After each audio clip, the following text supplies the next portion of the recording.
Hey, everybody, and welcome into Power Hour episode 19. Man, we have been doing a lot of these.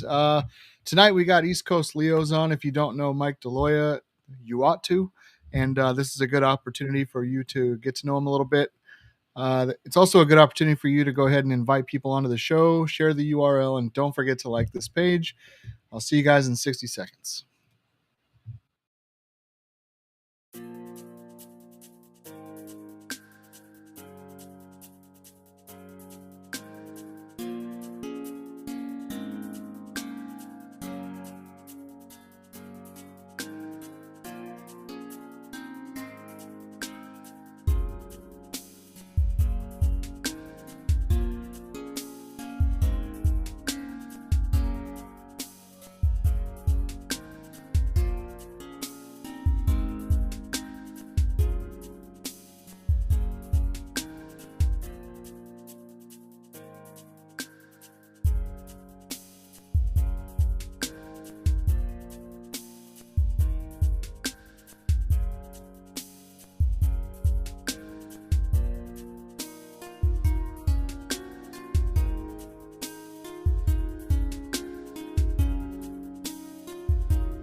Hey, welcome in, everybody.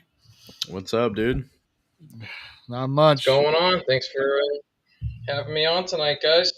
Yeah, no Awesome. problem, man. Reese, how's the week been, brother? It's been busy, man.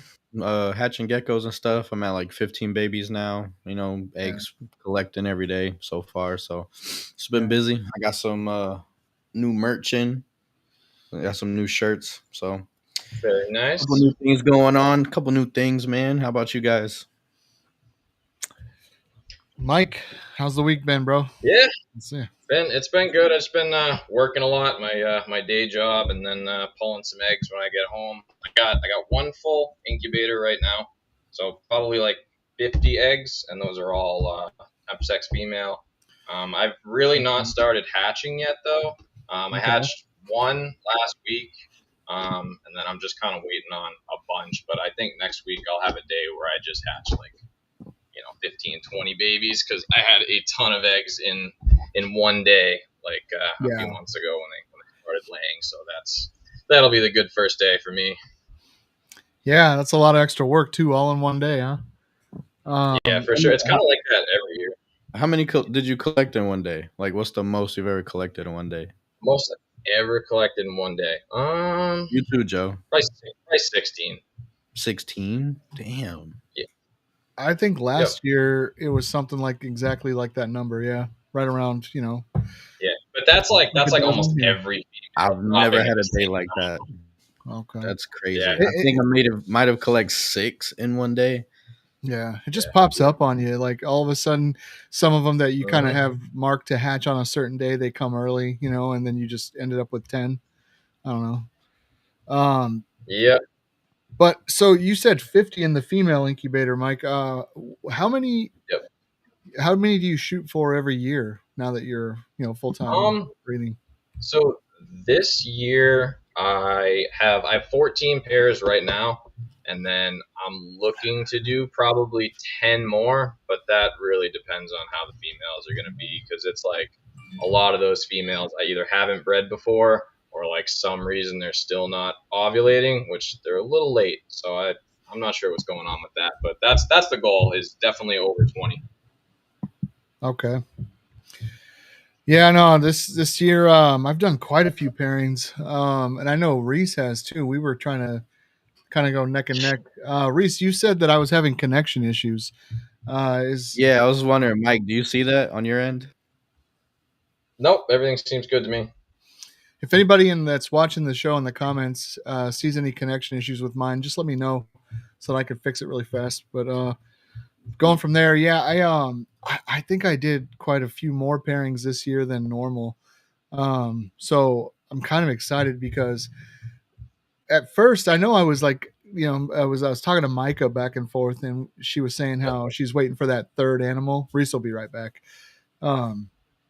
Yeah, but she's waiting for that third animal to pop out or whatever, and then next thing you know, she's like at dozens and way ahead of where I'm at. So I think I'm at Yeah. 14 right now. I got 14 out. But yeah, Yeah, that's good. I'm pretty resetting excited something. for the big hatch for sure. It gets a little out of control for a little bit there because you go from like, or me anyway, I go from like not really having much at all to just being like packed with babies, and then it's like big food orders and kind of dealing with that. But I'm pretty excited. This is definitely gonna be an awesome year. Like I was saying, I did 14 pairings so far, and then last year I did somewhere around that, but I had like a really good laying rate. Like I had one girl drop like 20 something eggs. Wow. Great. I think my average is usually more like 8 to 10 eggs per female. Yeah. Whatever. Some aren't even going to be good, but I have a few females this year that are just pumping them out, so it's going to be pretty good. That's awesome. For anybody who doesn't know you, man, let's go ahead and get into a little bit of that. So, yeah, you are located exactly where for everybody?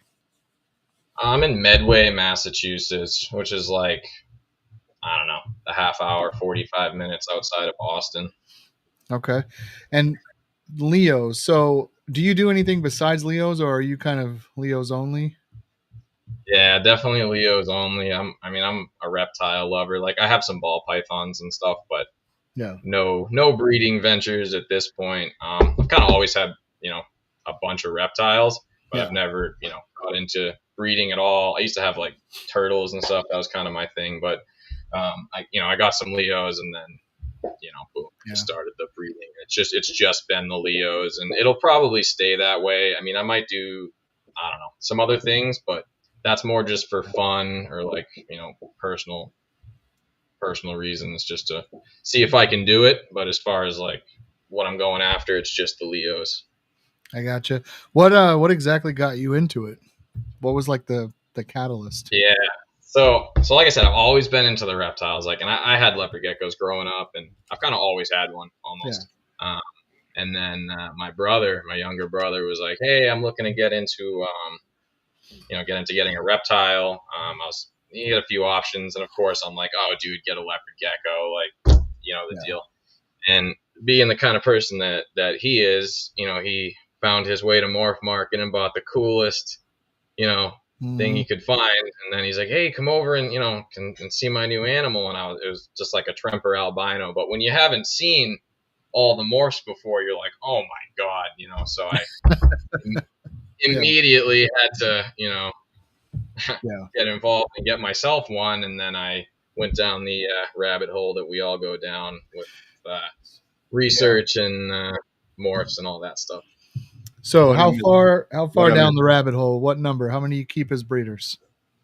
Right now I have like nothing, which is really awesome. I have a little bit under 50 breeding animals, like 50 adults, which is super, super manageable. Like I said goodbye to quite a few adults and holdbacks this year, just because I'm in the long game, and I know what I'm really going to be keeping, and I feel like half of that stuff is just like being greedy and wanting to keep everything. So I was like, all right, like I really refined what I had, and I've got it down to like under 50 50 adults right now. Obviously I'll be full of babies soon, and I think this year is going to be my year where I really want to hold back a lot of adults and really, really grow them out. Yeah, that's awesome, man. What year are you in right now, if you don't mind? So what was the beginning year? Yeah, this will be my fourth season producing animals. So like I said, I collected them for a bit beforehand and just didn't breed them yet, and got a bunch of different stuff, and figured it out from there. But this is my fourth season, which is pretty cool because I still have some of my original animals. So it's cool to see like my own progress, where I've taken it from what I picked up to what I have hanging around now. Right. Riys, welcome back, man. How you doing, buddy? Yeah, I guess it was my connection, not y'all. So okay. You got it handled?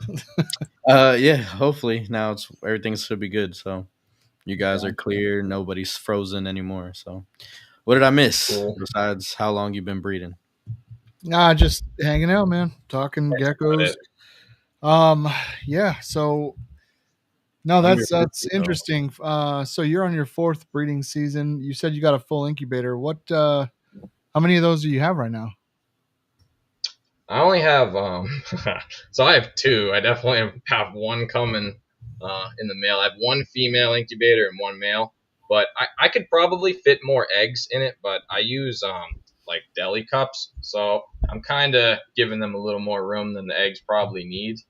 But Okay. as far as like humidity and stuff, I haven't used all the little tiny containers. I don't know if you guys use like the real small containers where you fit like one One egg in plus. it or like Mm, maybe 2. Like those are great because you can fill it up. But as far as like yeah. humidity goes and stuff, I really like using the bigger ones. Yeah. So I could fit more, but we'll see. I'll have another incubator coming. What And what type of incubators are you ordering or so using? I'm using like those Beaver fridge incubators, which I know a Oh, lot of people. Actually, I talked to Reese about it recently. A lot of yeah. people have had some issues with them, but like a couple things. One, I'm hooked up to a UPS system, right? Yeah. So like a lot of the Oh, I issues can come see from 'em. losing power, Okay. right? So if you lose power, they reset and then it's like a billion degrees or something. Yep. But if I lose power, number one, the incubator is going to go off with an alarm, but it's hooked up to a UPS system, so it probably won't even skip a beat. I haven't had any issues with them personally, knock on wood, but I know a lot of people have, but I like them, and they're like a little bit inconsistent with temperature, but they're like inconsistently consistent. You know what I mean? Where like the Yeah. bottom a lot lower than the top, but it just stays that way. So I just move them up the rack, and Yeah, that's what I I did back when I had one. Yeah. yep. So I have a small funny kind of story when I first started breeding, I had a friend who had those. I'm not going to throw anybody under the bus, but he kept calling me day after day after day, and he was in Arizona. But anyway, he's like, I don't understand why I'll come in here into my whatever sometimes, and it'll be top degrees in there, like it'll almost 100 degrees, and I'm like, sounds like a malfunctioning incubator, and I hear those things aren't good. And then I went online, and all the ratings were not bad. So I'm like, well, people are leaving lots and lots of reviews and they're saying good things. They're in the 4s, out of 5. So Mhm. 4.4 ain't yeah, bad. And turns out he had the incubators in a like an outdoor room, and in Arizona it gets really hot, right? And so sure. I had to like tell him, hey, these aren't coolers, they're just heaters. So if you put them Oh, outside so in it's like 100 hotter than degrees, the incubator is. yeah, it's going to be that Yeah, temperature inside the incubator, okay, so minimums. Anyway, got he thought they were just bad, and I was like, no, it's not the incubator.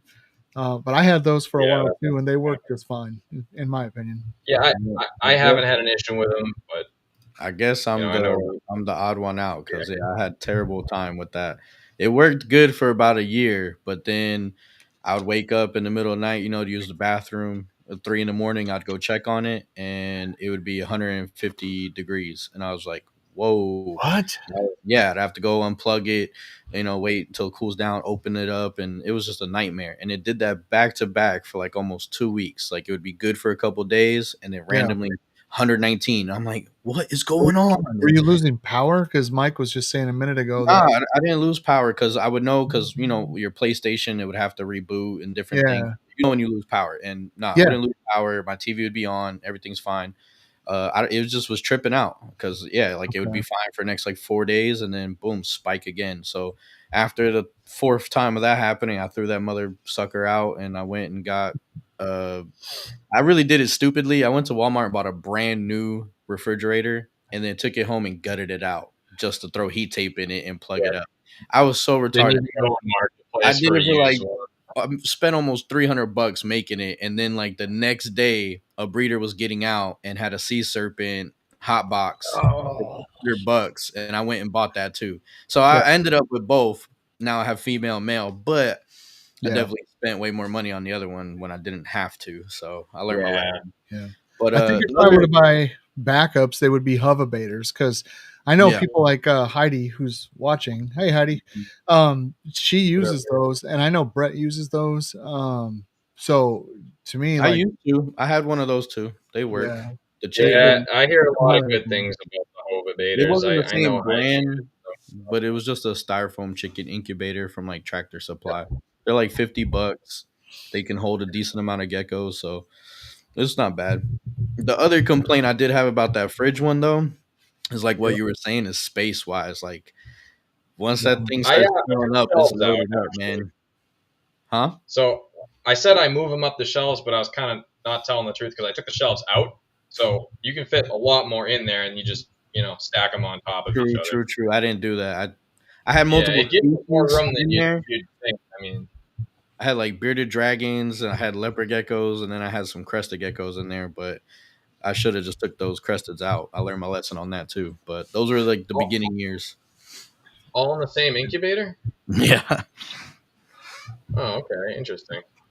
Yeah, they all hatched around the same temperature anyway. So with the bearded dragons, about 87, 88. The crested geckos, that's where I was messing up. I had them too hot.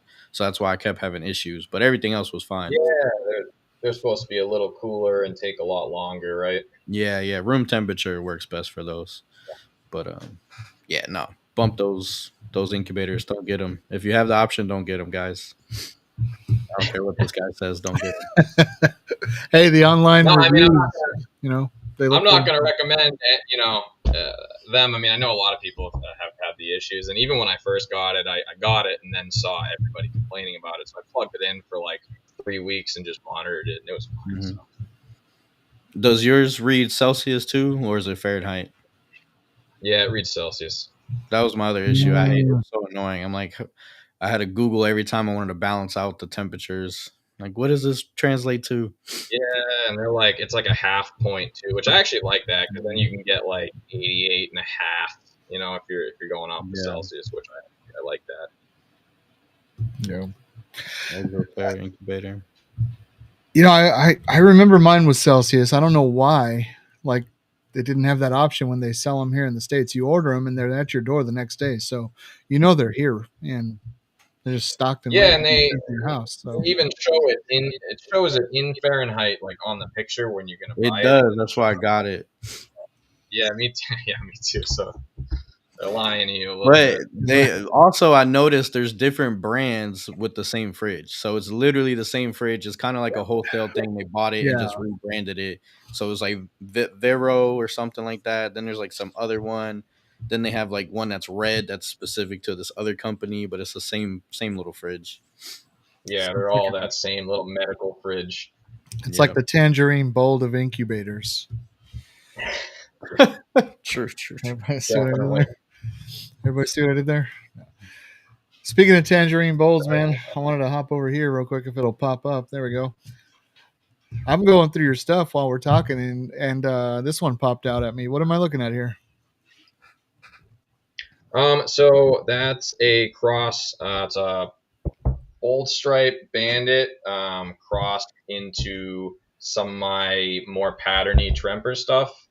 I mean, it came out pretty. I actually got rid of that animal. I kept a sibling. I kept the albino sibling, which is way nicer than that one is, and that was part of my not keeping everything last year. So I did say goodbye to that one. But yeah, that was a nice one.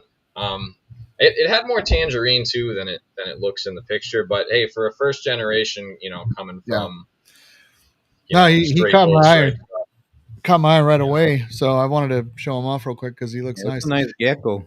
You did gecko. You should have kept it. It's a real nice gecko. Cool. Yeah, I should have kept a lot of stuff, but you can't keep everything. It's got a wicked cool pattern on the back if you look.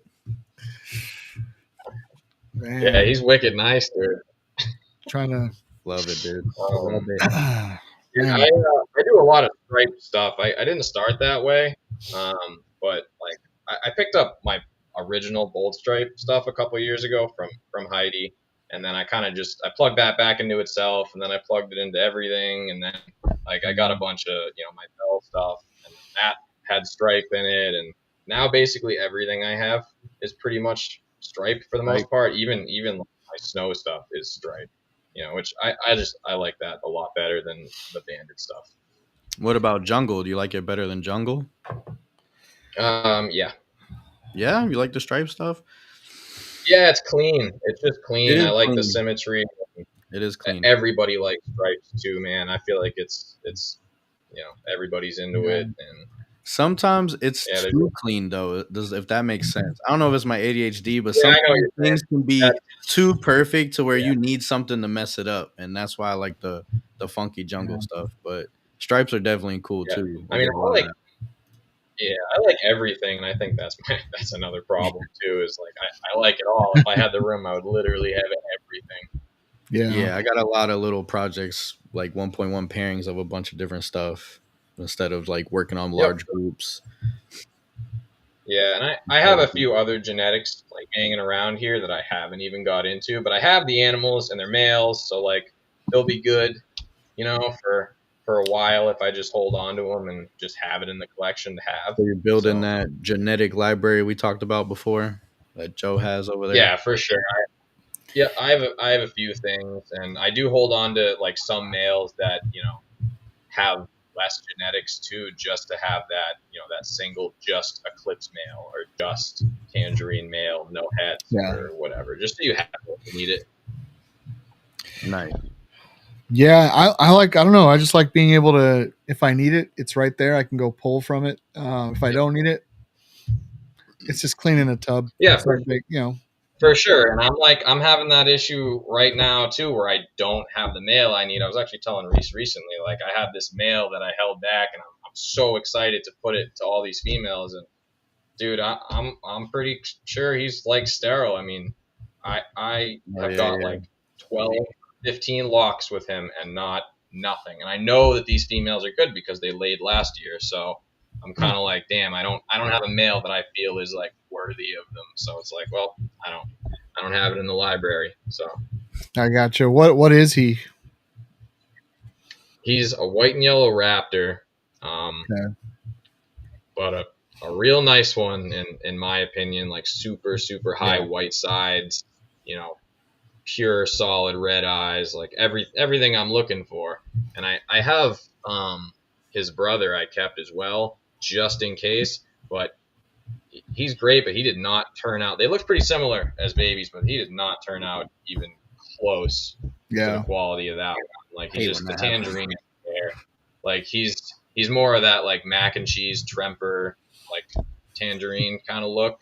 And the other one is like a new one for me, dude. Mac and cheese tremper. That's the new one. Yeah, like craft. You know what I mean? That color where it's like that yellowy tan. You see it on trempers a lot more than anything. Yeah. Which I like that stuff too, but I like that stuff like patternless. I thought you were talking about craft.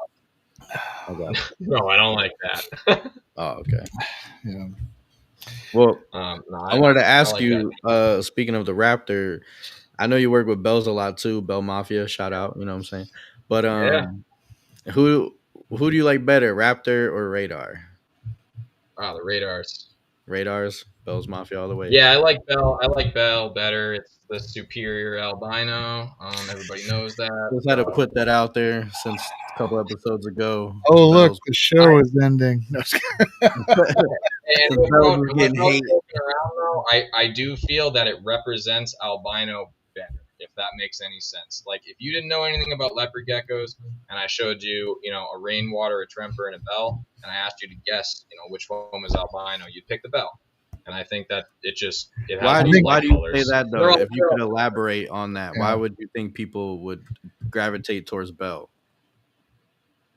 I think that they would gravitate towards it in the idea that they would know it's an albino, right? Because I think that the eyes hold the pink better, and I just think the lighter colors hold better. Not to say there's not dark bells. I mean, I have dark bells here, but in general, they're lighter. I mean, a lot of tremper stuff is dark, and the eyes just, I don't know, they don't look as albino. But I love tremper stuff. I mean, dude, I have a bunch of it. Like, I love it. I don't need the rainwater because I have the tremper, and in my opinion, I just think they look a little similar. But I get a lot more like difference between the bell and the tremper stuff. So I like having both.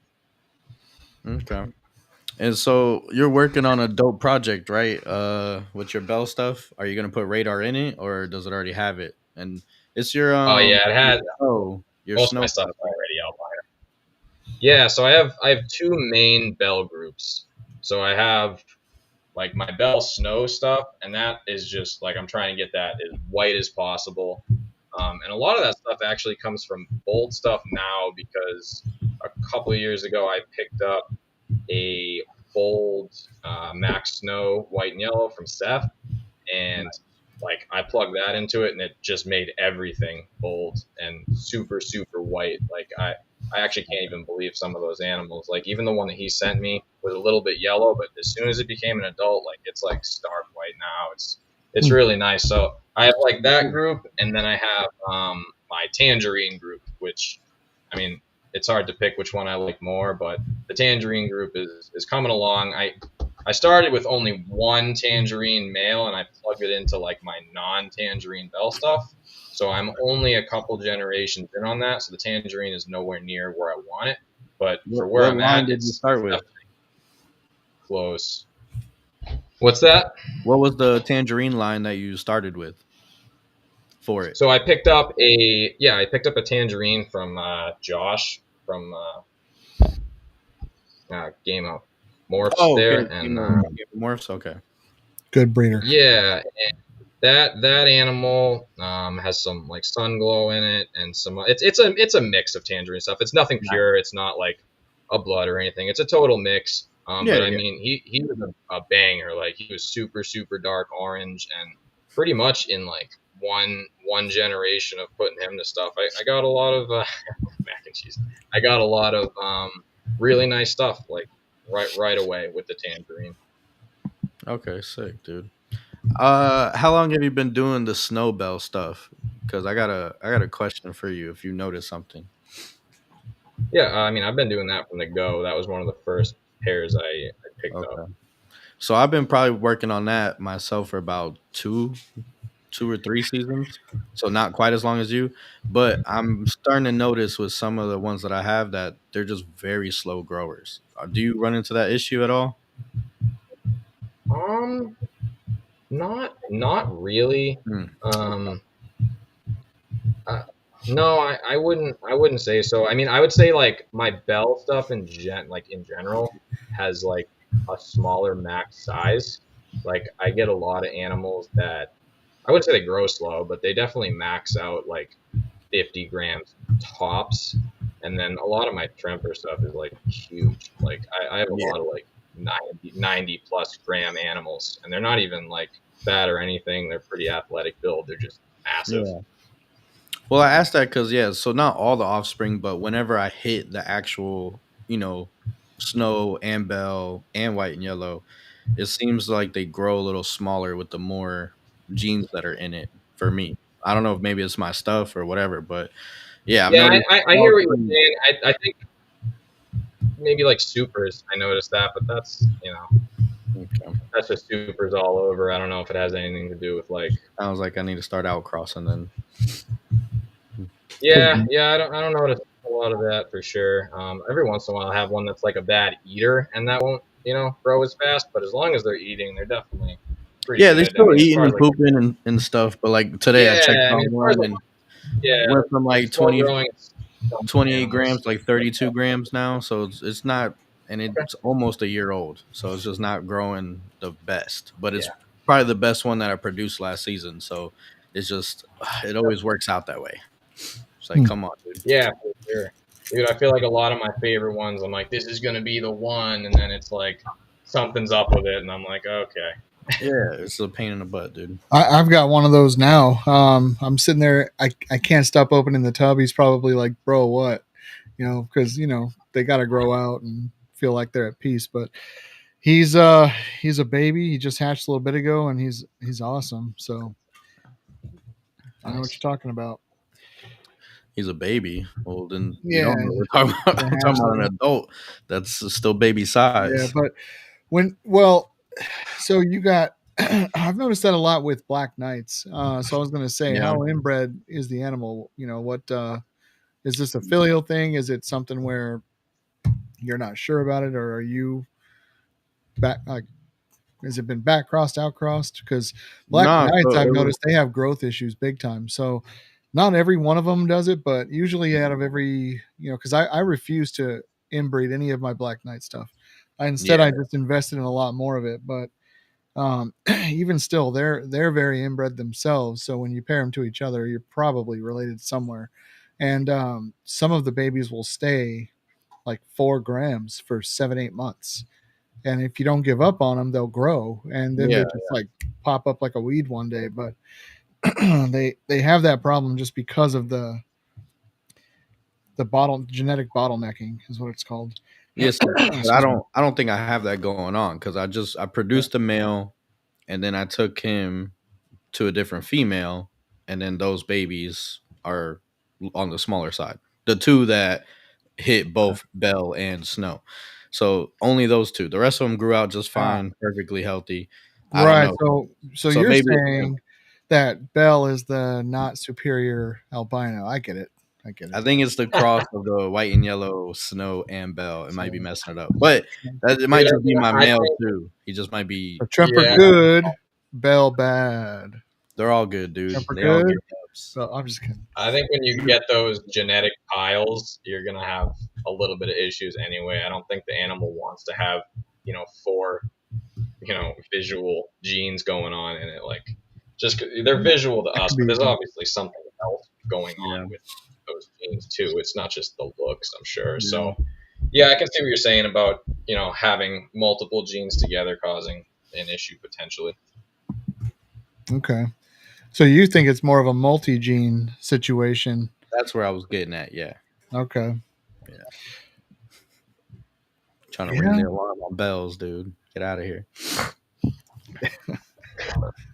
No, I just do that to mess with you. I know what a big fan you are, and you got a whole gang online. It's an online gang for anybody who doesn't know. It's mafia. It's more organized than a gang, but it's all right. It's like a cult. It's like a cult, dude. You got to ring the bell. It's a cult. Nah, I only said that about the Bells because I know that you don't work with them, Joe. So I've got a bunch of them right now. I didn't work with them until this year. That's true. We started the show, he had none, but now he's got a couple. So we helped him. We helped him get part of the collection. They were forced on me by some cult. There was this cult. They kept coming around. Yeah, that's right. But no, they're actually pretty cool. I'm watching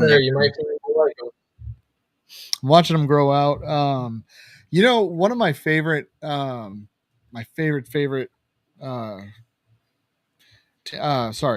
base morph is Afghanicus. I like the way that looks when you pair it and like mix it in with anything. And some of the ones I got from Brett are Afghanicus, and they look awesome. Like literally, they have everything I like when I'm looking at Afghanicus. So, but they're that nice tangerine, and you can see the bell in them, and they look really cool. So I'm kind of glad that I started there because I think all this time not really wanting to work with Bell, I don't think I would have went down that road. And then Riys sent me something that is it's one of the 2 stripes. There's only 2 options. You could pick your own and tell us what it is, but it's really nice. It's not a reverse stripe, but so when I go to pair it, it's going to go probably into Afghanicus because that's what I like. So that should be a sick pairing too. Yeah. No, I definitely, in the back of my mind, every time I'm thinking of a pairing, I'm thinking, can I put Afghanicus in this line and would it look cool? Because it would be a little different. Out of all of them, like Turkmenicus looks all right. It's cool enough. But Afghanicus just does more with tangerine, in my opinion. I think it's a really cool look. So gotcha. Yeah, I don't have anything as far as like outcrossing type animals like that. I don't have anything that isn't at least mostly macularis. Yeah. So you don't have any wild types in your collection? No. Nope. I don't have anything like that. I know I probably should have something to kind of outcross a little bit more, but you can always pick something up from somebody else that's a little further ahead and plug that in, because it's kind of a setback. Like if you take a really nice animal that you have and you stick it to a wild type, like I think it depends. You're right. If it's like a recessive, then probably. But if it's some like line bred thing, maybe not. You know what I mean? Yeah. Because like with the Snows and the Fascio, that the fascia is helping it, lighten up and be whiter and stuff like that. So you're not really stepping back, but improving at the same time, improving health. Yep. So not necessarily. Yeah. It just depends. It's just kind of knowing how to work with that dominant gene as opposed to, or well, I guess those would be considered other polygenic or dominant. Yeah. Yeah. Because we all work. Obviously, there's a lot of work with recessive, and we all understand that. Everybody kind of has a really good grasp and handle on that. But when I'm out crossing, I try to focus on which dominant genes I'm going to put in there, and then obviously you look for your 50-50 holdbacks, because you can then bring them back in, and your out crossing becomes new pairing. But it's for me that look on them. I don't know what it's about. I'm going to have to put together something where I can actually share what I'm trying to say about Afghanicus. But I have a couple that later on I have photos of them, Mike, and I'll send them to you so you can take a look at them and you'll see what I mean. So I'd like to see those. So I have an idea. The first time I ever liked Bell was when I saw them with Afghanicus. I was like, I want that. It was instant. Like Brett had some auction going on, and I had to, I had to swoop it up and grab it. So, what pays the bills, man? What do you do for a living? How do you afford all these geckos? So I'm an irrigator, so I do lawn sprinkler systems. Yeah. Oh, nice, dude. So, been doing that for about a decade. So that's probably where I'll be staying for another decade. At least a while, if not forever. But I've been doing it for 10 years, so it's more of it's a career now and not really a job. So that's what I do. And then we're off because it gets real cold here, so we're off for like 3 months in the winter, which is great for me because it just gives me time with the animals and time to do stuff with family and all that stuff. So you work with a lot of different style and types of irrigation pipe fittings, big, small, timers. Yeah. I wonder how useful something like that could be.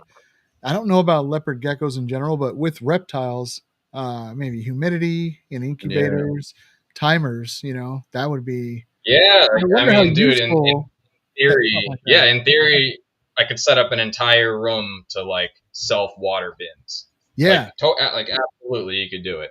I mean, it'd be terrible to maintain, but for myself, I could. If I bred some type of animal that really needed constant misting. Yeah. I mean, for sure.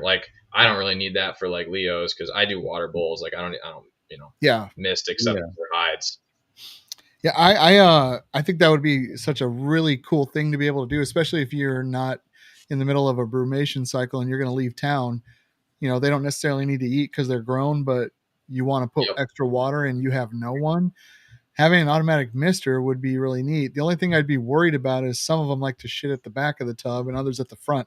And if you miss the front and let's say one of them likes to, it's just going to drink that up and that's not good. But that's the only thing that would worry me. That'd be a really neat thing to be able to call somebody and say, hey, I need you to install this, Tortoises. Yeah, for sure. It's definitely something that would need a ton of maintenance. You know what I mean? Anything with working parts on likes to break. So could you imagine it's such a great idea and then one of the lines bursts in one of the tubs?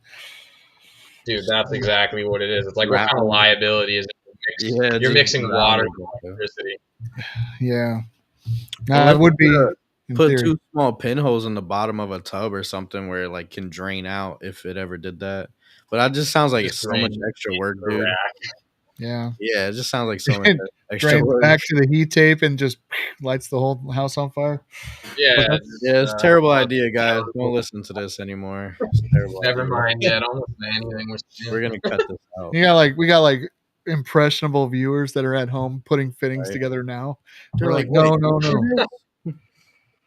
Yeah. Nah, speaking of humidity and stuff, though, what kind of mediums do you use for your eggs when you're incubating? So incubating, I use 100% vermiculite, and the only reason is because I've always done that. I mean, like when you do your research originally, the options you find online: perlite, vermiculite, or a mix of the two. I started with the vermiculite; it's worked for me. I do like just the 1-to-1 with water ratio, and then I pop like one pinhole on either side of the cup. And I haven't had any issues like with incubating humidities at all. Like not one issue. Do you know the difference between vermiculite and perlite? I don't. I mean, besides the fact that they're different. Yeah, me neither. What about you, Joe? I do. I'm actually because you asked that. I guess I'll just pull it up real quick. I knew you did. Yeah. So you can. I'm probably gonna misspell this, but that's okay. It'll end up Googling correctly. So perlite is this white grainy stuff. Hopefully it pops up right here. And you've seen people use this, and then vermiculite looks like soil, but it's not. It's it absorbs soil. So like if you're planting for veggies and stuff outside, or if you want extra whatever pop-ups. But this is perlite, and then you obviously know what vermiculite is, correct? I don't have to look that up, or I can. Yeah, I mean I know what it looks like. Yeah, here is what a mixture of the two, if I can get it to pop up, looks like. Nope, I guess not. Oh yeah. Yeah. So that looks like either some sort of soil. All these damn pop-ups, but potential mixture of the two there, and then looks like potting soil. Okay. So does anyone use Hatchite? I'm using both of them right now. So this is what a perlite bag comes in. This is what I usually will grab right here. Do you mix them? Do you mix the two? No, I don't. So there we go. I wonder what happens when you mix the two. Drains and holds. So yeah. I don't know. I'm using vermiculite this year because I wanted to see what would happen, and I don't. You said she mixes it. I don't know that I like it, but 50-50. I might try that next year, actually, Heidi, because it seems like a good idea. But yeah, I just wanted to. Yeah, I do notice though that the perlite, or anytime I see pictures of people posting babies in perlite, clearly the eggs stay a little cleaner and the hatchlings are a little cleaner because like they definitely come out of the vermiculite wearing it, but I mean it's not really a big deal.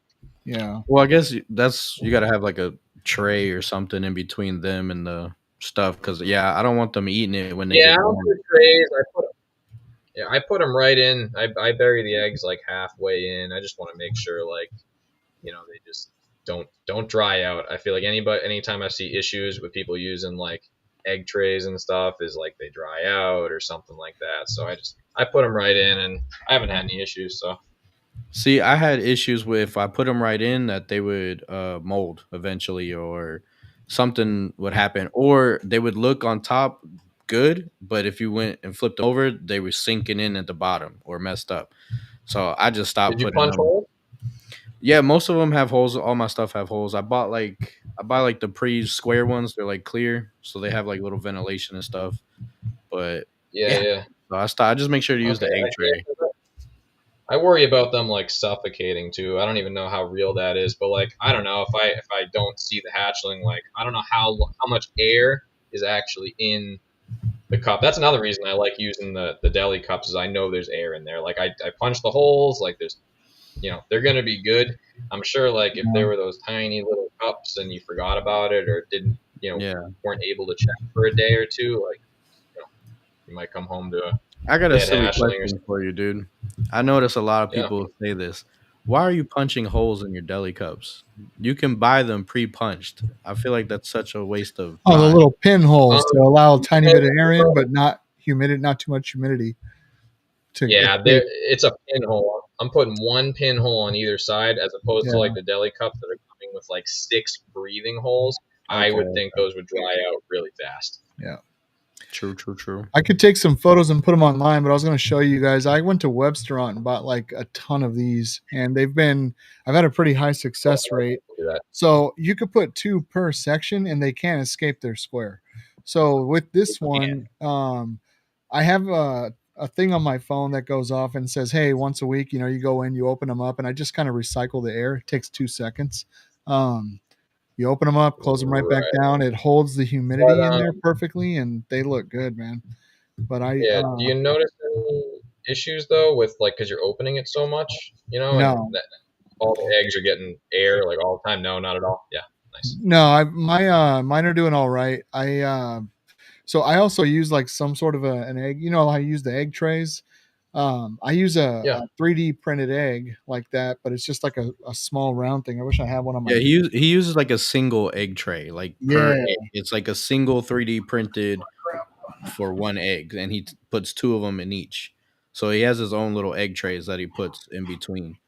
Oh, really? I'm That's gonna go cool. grab it now, so but the yeah, egg it's like doesn't a sit right on the medium, but yeah. it kind of look just like that. I don't know if you can see that, but so Oh, that's wicked cool, dude. You just put it right in the yep. medium. I like And that. so whenever I put it in the box, I got the two of them, and they go kind of next to each other like this. One egg in two eggs in each one, and they hatch like Oh, that that's cool. together. I like So that. Were those like custom made, or where'd you get that? yeah, no, Yeah, yeah. it's kind of a funny story, man. I bought a 3D printer years ago, and I had every intention of printing my own hides, my own bowls, and my own eggs. This was my idea right here.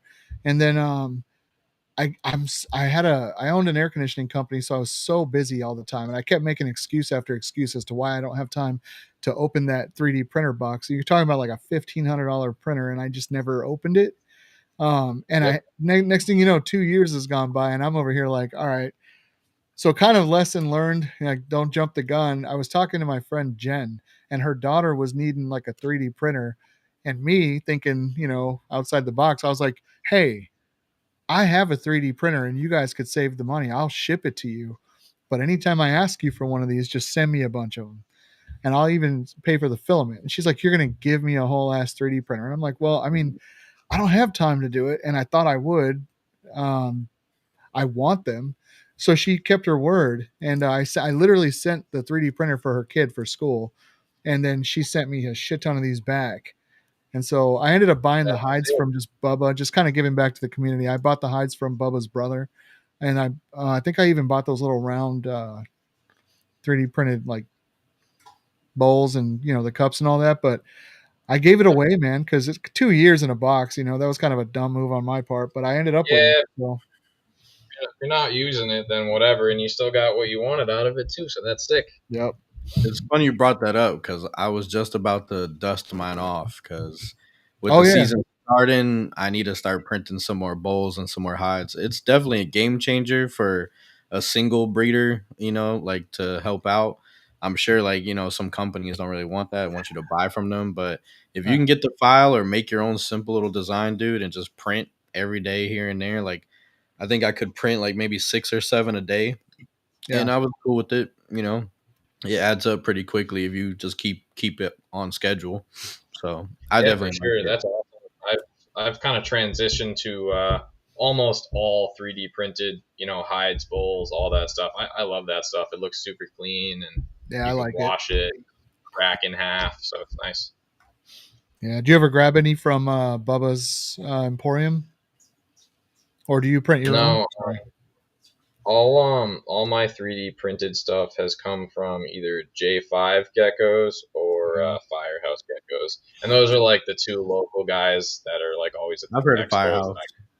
I think I've got some 3D printed stuff for my terrarium upstairs because they were like these oval bowls with magnets on the back. I got Yeah, those yeah, from yeah. Firehouse. Yeah. Yep. Yeah, Doug, he makes J some five too really though. sick. He's got a big name. Yeah. J52. Yeah. He's a cool guy. Yeah, I those are thought like that the was. two guys I Is that always not see at the Bubba's show. brother? No, Bubba's brother, his name is Jaden, and I think he just uses Bubba's Emporium on Etsy. So, but yeah, I he's thought it he's was not Bubba's into brother. Leos. He's more of a 3D printer guy. Supreme Nice. Gecko had a question. I'm trying to bring it back up. Yeah, it's just Um, so has anybody used? I guess what? No, wrong one. that's it. No, I thought it was about the. Oh, right here. Yeah, fire clay material. Yeah, you had it. That's when we were talking about perlite and vermiculite. Yeah, I'm but gonna what is that? say Have you heard of that? I have not actually. When he asked it, I was thinking. I even tried to Google it, and I don't think I Googled the right thing. But I kind of wanted to know. Yeah, if you're watching, dude, if you can put the name of it in the comments real quick. He said the thing is called Sims. Is that the same stuff? It's be called Sims. I'm not sure. So I thought it was talking about hatch right when he said the clay, because if you wet it, it'll darken up, and then it dries out. To put more water. Yeah, like what Bayside's talking about. I see a lot of people have the clay stuff too. It works. I like it because it's reusable too. You can wash it, boil it. You boil it with hot water and let it clean out, and then you can reuse it. I'm too lazy. I just throw everything out and put new stuff. So, dude, yeah, I throw everything out, dude. I throw half my deli cups out and stuff too. It's like I bought 10 million of them. If I'm washing them out, there, the other ones are just gonna sit. That's actually what I've been doing with the food bowls, like the little worm food bowls. I was cleaning them and keeping them, and lately I've just been ordering them. And when they pop up, and if it gets too dirty or nasty, I just throw it out now. And yeah, for sure, dude. With the plastic, I also bought this huge box of these little tiny plastic dishes for the hatchlings, and I'm cleaning them, and I have a million of them, and I'm like, why am I not throwing these out? Yeah, see, Joe kind of put me on to the little, the little 0.5 sauce cup for the water. And so, because I had water bowls for too, and it just starts becoming a pain in the butt. So yeah, I just toss them every day, put a new cup. I have them on order on Amazon. It's 500 cups a pack. Yep, same one. Right. I might try this out. I'm gonna read this real quick. It says Pangea Hatch is a premium grade clay incubation medium for reptile eggs. And then Wally, he says Pangea right there, Rapashi or Pangea. Okay, and he says, for us, the clay material is more for better hatching. You can see when it's drying. That's good to know. Color. So yeah, that's cool. That's why I was using it for cresteds, because using them room temp, I wanted to make sure. But I haven't really used them for leopard geckos. Okay. I'm glad we kind of went over that, because it's another option, so it's my God. He did not just get you, bro. He did, man. He just got you. No, brought back thanks, Wally. Brought back the terry cloth, bro. Yep. Now I wanted to make an announcement too. So Bubba in training, I failed because next week I'll have this shirt on. It will not be washed because I only wear it for the hour. And the sleeves, they're going to be gone. All right, Bubba? They're too restricting, bro. Why do you wear these things? Anyway, sleeves are coming off. So I wore it one last time for you, dog, but that's it. Let's see. Not hatch right. In my opinion, hatch right just doesn't work for me. All right. I thought it was the same stuff. I guess it's not the same. No. But it's this one's called Pangea Hatch. I'm assuming that's what he's talking about, but yeah, that. So, but yeah. What are you guys using in your lay boxes? I use Coco Core. So for 100%. Me, the Coco Core, just because I was using other stuff and I noticed issues here and there, but Coco Core doesn't allow for any mold to grow in it. It's a really nice medium. And whenever I re-wet it, because it'll dry out just like anything else, but when I re-wet it, it looks just like it did on day one. So I kind of like that. And then when you get those bricks, man, I put it in a nice big 27 quart with the right amount of water. Just walk away. The next 15 minutes later, you got all this dirt in there, and it'll last forever. Right? Yeah, it gets huge. I do also use Coco Core, but starting last season, I started 50-50ing it with sphagnum moss, and that stuff a little better for me because it just holds the moisture a little longer. The Coco Core is great, but I'll notice it'll go from perfectly moist to dry as a bone in 12 hours all of a sudden. It's throw me a link to that. I'll try that out. So because you can that's the same deal. You can get the moss in bricks, and I think it holds that moisture for at least another day longer because I have this issue where every once in a while I'll go to check eggs, and I just checked yesterday, and then it's and it was dry, and the eggs are sucked in and dehydrated, and I'm like, what? Yeah. It's funny. Yeah. I got a couple of girls that like to dig until the area is completely empty, and then they won't lay eggs for days. Um, You So so got- I'll set up the little pool area and put a couple of climbing things on there. And then if I'm just cleaning in the room, man, it's kind of a neat thing to do too, because all the climbing stuff's in the middle. They can't get out. But they'll climb on there and they'll just sit there and watch me walk around and do stuff. They won't hide anymore. They used to hide right away, and now they kind of got used to it. So when I do that and I put them back, they lay the eggs within like 2 hours. It's insane. So I think they just need to move around a little more. See, I was gonna say I Right. use the 50/50 too, but I do cocoa core and reptis soil Okay. mixed together.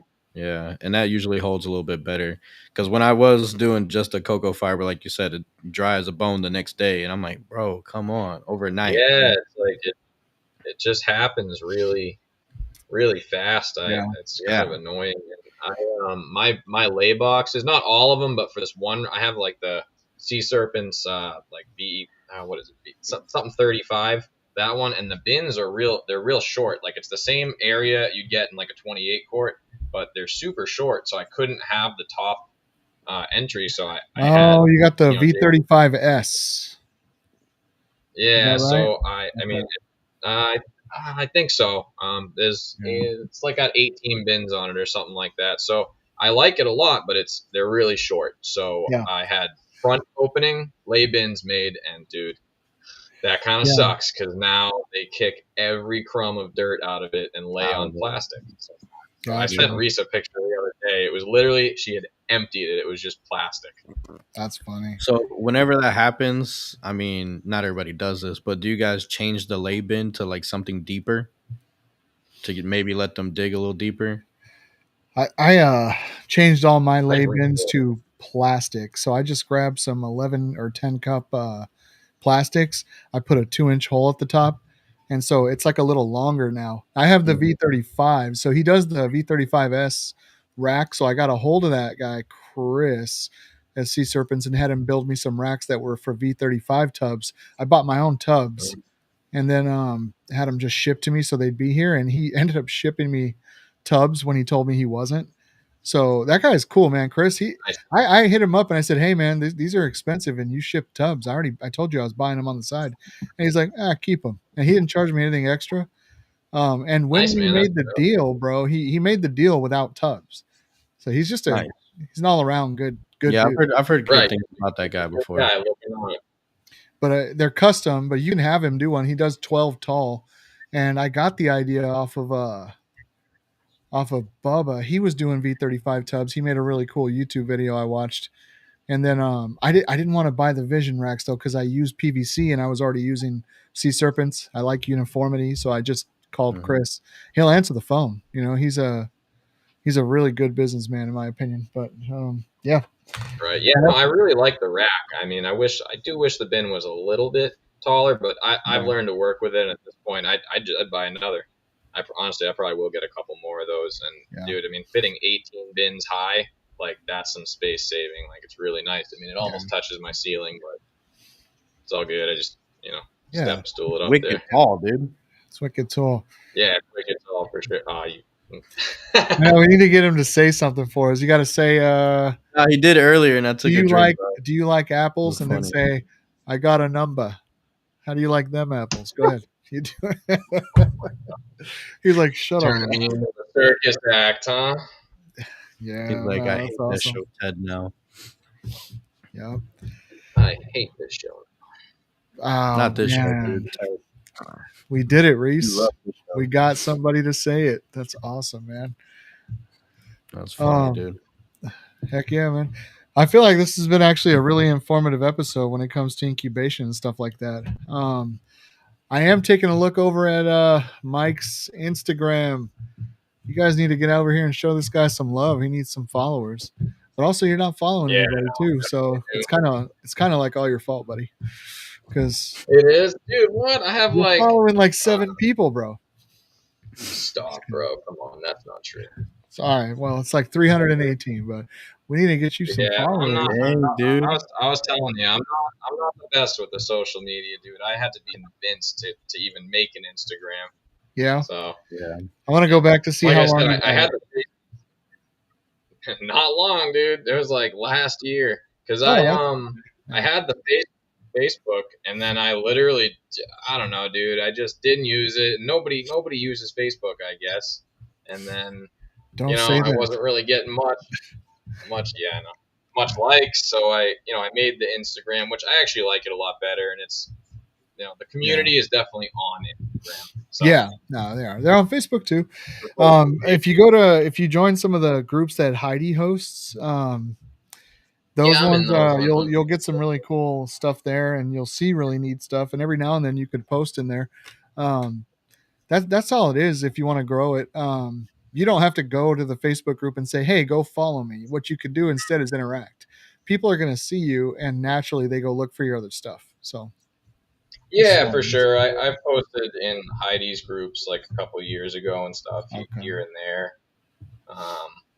But yeah, I wasn't really getting like the Facebook following I was hoping for, and Instagram's a little easier. Like with like you're saying, you follow other people, they follow you back, and it's just kind of like a little chain reaction that's been working out all right. Like I said, it's a little slow and hard to get some followers, but I mean it's all good. We'll get there. You're gonna get about 10 in the next week, hopefully. So that'll be fingers cool, man. crossed. That'll be good. Wally's gonna go follow you right now because I just put him under pressure. Pressure. Speaking of pressure, about to put you under some pressure, my dude. Wow. So we're about to close out here. We're on our hour. So who is your Mount Rushmore? My Mount Rushmore. Wow, huh? That's a tough one. It's not that tough. There's two of them on the screen already, but yeah, for sure. I don't know if I can answer that one, man, because I would consider like some of the longtime breeders up there, but a lot of that's just because they've been around a long time and made a lot of nice stuff. But usually how it goes. yeah, right, yeah. I would say that I like everything from suburban geckos. I mean, Nice. he's on there, dude, for sure. I mean, all that stuff is just incredible, and he's been around for a while.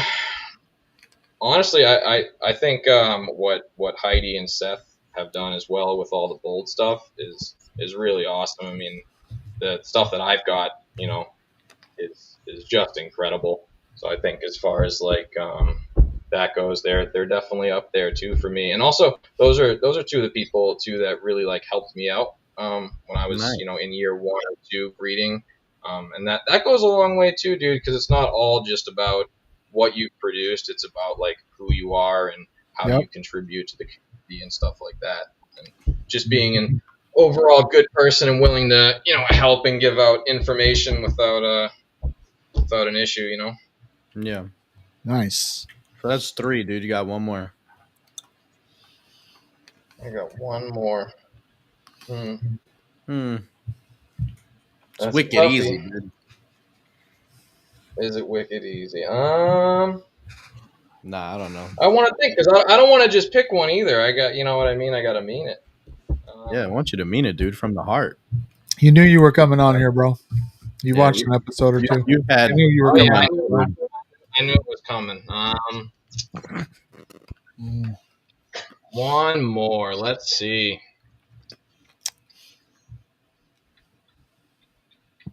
Honestly, I really like all of Steve Sykes' stuff, and you may not agree with your smile there, but I do. I love a lot of the stuff that he's put out, and this is actually a couple of my original animals came from him too. So nice. Cool. No, I've heard he does have a big cool stuff. genetic library himself of stuff. If you ever need anything, it's there. Dude, such a variety, and it's like whenever you're like, oh, I really need a certain genetic, like probably got it. That's where Joe's at. Hell yeah. Well, that's a good one, man. That's not a bad Rushmore. I was missing from your Rushmore, but that's okay. We'll talk about Yeah. that another time, I'm sure. You know what, Joe? Let's do something different tonight. Let's each of us give one of ours. Of ours? Yeah, just one. Just one. Won't do the full thing. Just one from you, one from me. So who's on yours? You know, if I was going to do mine, it would be people who pair well, who have that like just ability to pair well. So If I you're would about to put take now. Carlo Maya Okay. on mine. I'll do that one just because it won't Okay. piss anybody else off. But also, he's responsible for handing, I should say, John Firebolt, and then John took it from there and made it what it is. But it started with the Italian breeders. I think his name is Luca and Carlo Maya. Okay. And they also are responsible for Red Diamond, for anybody who doesn't know. Nice. So, Well, mine is gonna have to be this loser that we talk about a lot, but Bayside. I think he's definitely on my Mount Rushmore for sure. oh man, Yeah. now you just can't stop your face from looking like you're Yeah. ready It's for like sour. you just ate a warhead, and you're like, but nah, he's got some dope stuff. I definitely love the guy. I think he pairs well too. He's got a lot of killer projects. He's definitely knowledgeable if you Yeah. get past his rough exterior and his weird facial hair. But he has a lot of knowledge and yeah, good stories. So He's also been around a really, really long time. People don't that's know what I that. mean. Like when you talk about it, like he got some history. You wouldn't think that, and then you're like, no, he'll just tell you like, oh yeah, so back in the day I did this and I traded with that and this, and you're like, wait, what? You did that with who? Yeah. Damn, dude, you've been around a long time. So No, it's definitely like having a conversation. low-key, Having a conversation with him is like having a conversation with some of the older ones like Matt or for sure. Ron Tremper or John, like those guys, because they talk about like Gecko forums, which I was Mhm. never a part of any of that. I don't even Me know. neither. So, but he was a big part of that because he was around then. So yeah, Mike, thank you for coming on, man, and spending an hour with Yeah, us. man, absolutely. Did you Thanks for having me, guys. For sure. No problem, dude. It's been a wicked fun time, dude. It's been awesome. I haven't Wicked done sick. that once. I just want to point that out. You know, But no, man, it was a lot of fun. I'm glad we got to know you. The hobby now Yeah. gets to know you as they watch this episode, and hopefully it brings some people over to your stuff. I look forward to seeing what you do. Man. for Thank sure. you very much. Next 4 years, we'll see where that Snow Bell project's at. Gonna come a long way for sure. We'll get Don't there. close your doors, man. Everybody's getting out. Don't get out. Yeah, don't get out. Don't get out. You're stuck. Nah, we're not. We're just getting started. Hell All yeah. right, for everybody that was watching, thank you so much. The interaction in the comments was really nice. Gecko Nation, Heidi was there, Wally was there, Bayside. Appreciate you guys. I see Angel. I've seen Derek from D's Gex. I can't mention everybody, but I do really appreciate you guys. Bubba was there. Gecko Nation. If you haven't already, like and a lot of subscribe good the people. video, share it, and get some, let's spread East Coast Leos around a little bit. We'll see you guys on the next one. Later, Reese. Peace, guys.